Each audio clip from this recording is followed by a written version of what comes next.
ពៅឆាបងប្អូនល្ពៅឆាជាមួយនឹងសាច់ជ្រូកចិញ្ច្រាំចារបៀបឆាល្ពៅរបស់នាងខ្ញុំងាយចាបងប្អូនចូលចិត្តសូមចេញតាមដានទាំងអស់គ្នា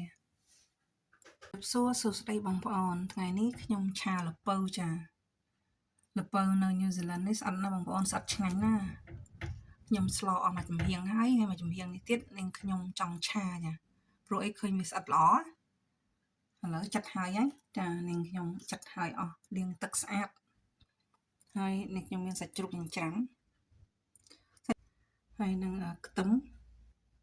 ចានេះស្ករអត់មានស្ករបងប្អូននេះម្សៅស៊ុបហើយនឹងម្រេចហើយ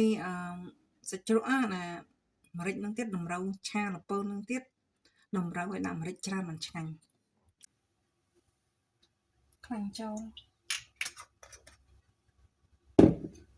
ខ្ទឹមបងប្អូន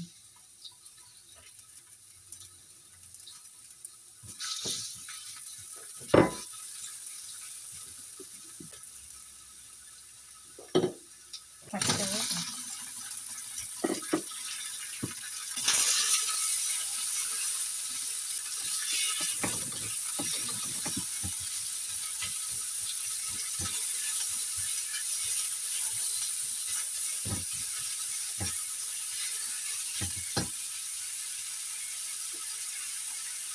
ម្រេចម្សៅស៊ុប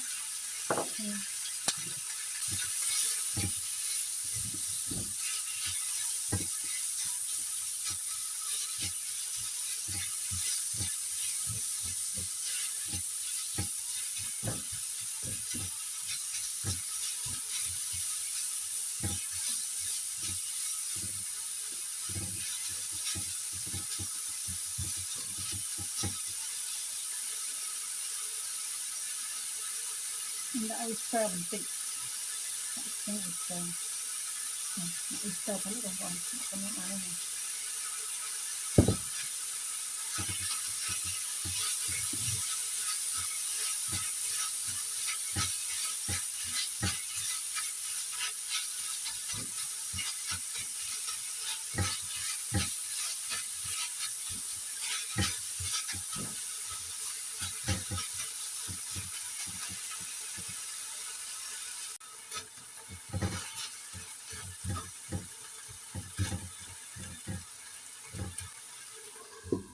ក្របឲ្យឆ្អិនសាច់បងប្អូន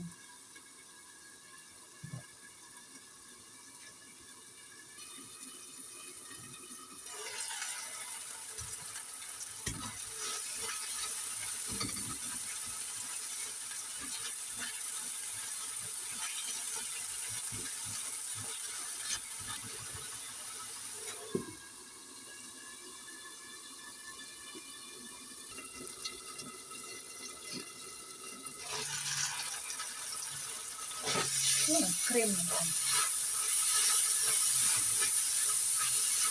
គ្រឿងកោសទៀតសាច់ឆ្អិនហើយនឹងចាក់ល្ពៅចូលទៅ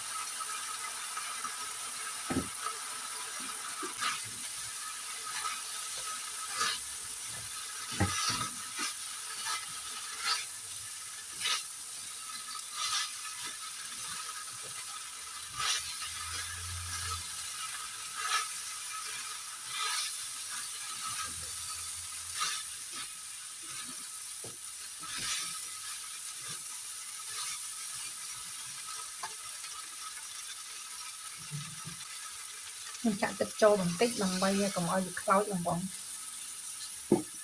ព្រោះល្ពៅពេលវាផុយទៅវាគោក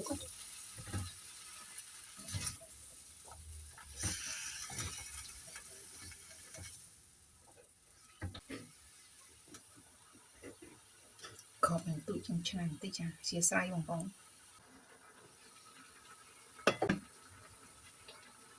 ខ្ញុំឧស្សាហ៍កូរវាបងប្អូនព្រោះអីខ្លាចវាខ្លោចអត់ទាន់ឆ្អិនទេចា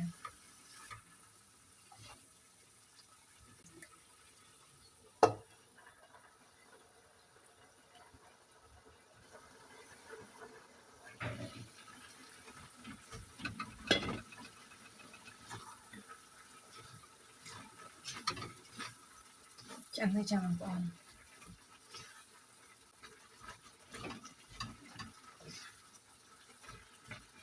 ចាឆាល្ពៅយើងឆ្អិនហើយបងប្អូនរបៀបឆាល្ពៅរបស់ក្រុមគ្រួសារនាងខ្ញុំដល់ទីបញ្ចប់ហើយបងប្អូនសូមអរគុណបងប្អូនទាំងអស់គ្នាដែលបានតាមដានវីដេអូរបស់នាងខ្ញុំតាំងពីដើមរហូតដល់ចប់សូមអរគុណសូមជម្រាបលាបើមានការខុសឆ្គងត្រង់ណាសូមមេត្តាអធ្យាស្រ័យចា៎